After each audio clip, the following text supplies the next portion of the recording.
Anissa had been working as a high-priced escort with Bryn for the past year and a half. She'd moved to Miami Beach, Florida, from Atlanta after her mother, Diana, died from an overdose on a bad fix. Diana didn't have life insurance, so Anissa had to spend her entire savings to bury her.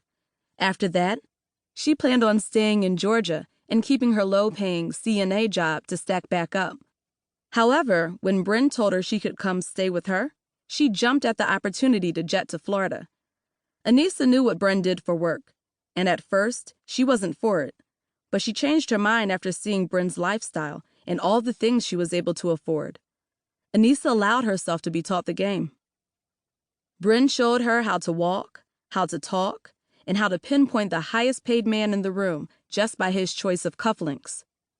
The most important thing that Bryn taught her, however, was to always have an escape plan with that kind of work.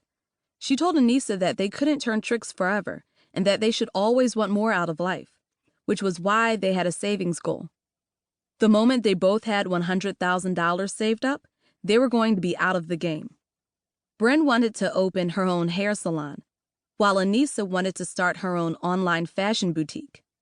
"Shit, we have to go," Bryn said, checking the time. The wooden clock on the wall read 10 minutes before 9, making the young women put pep in their step. They were supposed to meet their dates by 10 o'clock at a place that was 45 minutes away. Anissa grabbed the silver clutch she would be carrying for the night and followed Bryn out of the room. "Don't forget to lock the door," Anissa told Bryn, glancing down the hallway at Miss Mandy's closed bedroom door. "I don't want Miss Nosy to be all in our shit." "That lady knows better than to step foot in this room," Bryn said, but still she pulled her key out and locked both locks on the bedroom door. "Okay, let's go." Their heels clicked and clacked down the wooden stairs as they made their way to the front door. Once out of the house, they decided taking Bryn's black G-Wagon over Anissa's Audi would be a better choice. One of her tricks had gotten it for Bryn as a gift a while back, and it was her pride and joy. Anissa got in on the passenger side and instantly opened the glove compartment. She knew that was where her cousin hid the liquor if she had any. "Ugh," she groaned and pulled out a pint of Hennessy. "I hate dark." "Well, take it or leave it, because we won't have time to stop anywhere and grab anything else," Bryn said after she too was in the vehicle. "Fuck it," Anissa said and unscrewed the top. She put the bottle to her lips and took a large swig from it, making a face as it went down. "Woo! That's that shit that puts hair on your chest." Bryn laughed and pulled away from the curb. "Here, give me some." Anissa gladly passed her the bottle from hell and leaned back in her seat to wait for her buzz to kick in.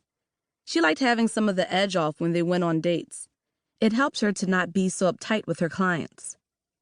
After Bryn was done with the bottle, she put it back in the glove box and connected her phone to the Bluetooth in the car. Suddenly, Moneybag Yo's voice blared from the speakers, and Anissa instantly sat back up, getting hype. Her body rocked side to side, and she popped her bottom to the beat. She loved R&B, but there was just something about trap music that spoke to her soul.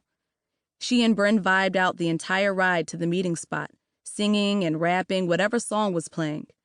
When the G-Wagon finally pulled up to the address they were given, Anissa saw that they were in front of a tall residential skyscraper that said Dynasty Lofts.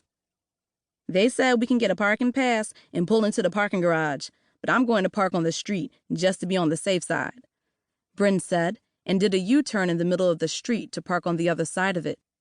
"I've only gone on 2 dates with this motherfucker. Make sure you have your blade on you just in case." "I never leave without it," Anissa said, and shook her clutch slightly.